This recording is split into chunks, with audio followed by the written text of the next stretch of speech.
While you might imagine that life as a medieval peasant would be unpleasant in terms of cleanliness, the reality was even more challenging. Despite the primitive hygiene practices compared to today, medieval people did have their ways of maintaining cleanliness, though they were limited by their resources. Let's dive into the gritty details of what hygiene was really like for medieval peasants. Hygiene in medieval Europe was a constant struggle due to the abundance of waste and the inefficient methods of dealing with it, leading to widespread disease and a surplus of vermin, fleas, and lice, which in turn caused illness and even outbreaks of plague. In medieval times, hygiene relied heavily on frequent washing and the use of herbs and flowers to repel pests and create pleasant scents. Imagine taking lukewarm baths using limited amounts of water, transporting you back in time to the medieval era. While the upper class could enjoy baths in tubs with hot water, peasants had to make do with much less, hauling water manually from wells or rivers to their homes. Bathing was a laborious task, often with limited water and no heating.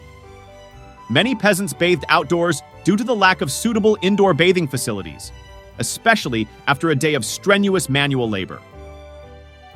Although soap was not always available, when used, it often consisted of an alkaline solution like a mixture of salt and lime. Given the effort required for bathing, some peasants chose to forego washing altogether. The fortunate few who lived in castles had access to toilets with a bench over a cesspit, a luxury not available to peasants who used outhouses and often had to share them with the community. Those without access to outhouses used chamber pots, or if those were too costly, they resorted to waste buckets. Waste disposal involved emptying these containers into nearby cesspits or rivers. Instead of using toilet paper, medieval peasants used materials like straw, grass, moss, or hay for personal hygiene. Additionally, along with human waste disposal, people also disposed of their trash in these pits, contributing to the foul odor. Can you imagine having to clean out these dung-filled pits? Well, someone had the unfortunate job of doing just that, trying their best to empty as much as possible, while also assessing the condition of the pits. This waste often leaked and contaminated groundwater and soil, leading to further environmental issues. In the realm of clothing, medieval peasants commonly practiced layering to combat the lack of frequent washing. Their undergarments, usually made of linen, were worn next to the skin, while heavier wool garments were worn on top. Peasants understood that regular washing helped keep parasites at bay, with etiquette books advising daily underwear changes. For those lucky enough to afford more than one set of clothing, changing into fresh garments weekly while laundering the others was a luxury. However, many peasants had to wash their clothes themselves in rivers, often using lye soap. Unfortunately, these rivers were often polluted with waste, including human waste, garbage, and animal runoff, adding to the challenges of maintaining cleanliness. While modern memory foam mattresses are comfortable, medieval peasants found straw-filled beds just as satisfactory. However, these mattresses required periodic straw changes to prevent bugs and vermin from infesting them over time.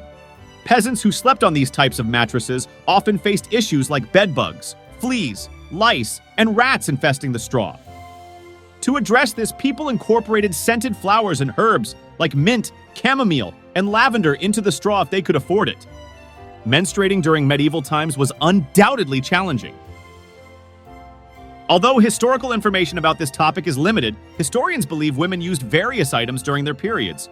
Many probably used torn-up rags, while some wrapped cloth strips around small twigs as makeshift tampons or collected absorbent moss for pads. It's also likely that some women didn't use anything and bled directly onto their clothing. Without toothbrushes, peasants used twigs to clean their teeth, sometimes enjoying small branches from hazel trees. Others rubbed wool over their teeth and rinsed their mouths with water. Some mixed salt and sage for a paste to freshen breath and whiten teeth, given their low-sugar diet, as peasants didn't suffer many cavities. However, their stone-ground bread wore down their teeth, leading to tooth removal by barbers in the absence of dentists and anesthesia. In terms of diet, medieval peasants mainly consumed beans, grains, vegetables, and onions grown on their farms. Depending on their proximity to cesspits or contaminated water sources, the soil and water used for meals could be tainted with waste, causing various health issues like stomach distress and diarrhea from spoiled food. Medicine was not advanced among medieval peasants or doctors.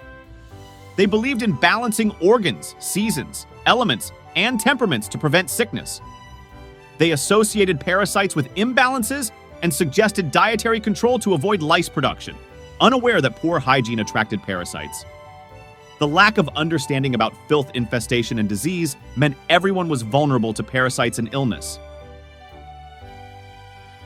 Due to limited hygiene knowledge, herbal remedies were popular for combating parasites, although some were ineffective or even caused adverse effects like diarrhea.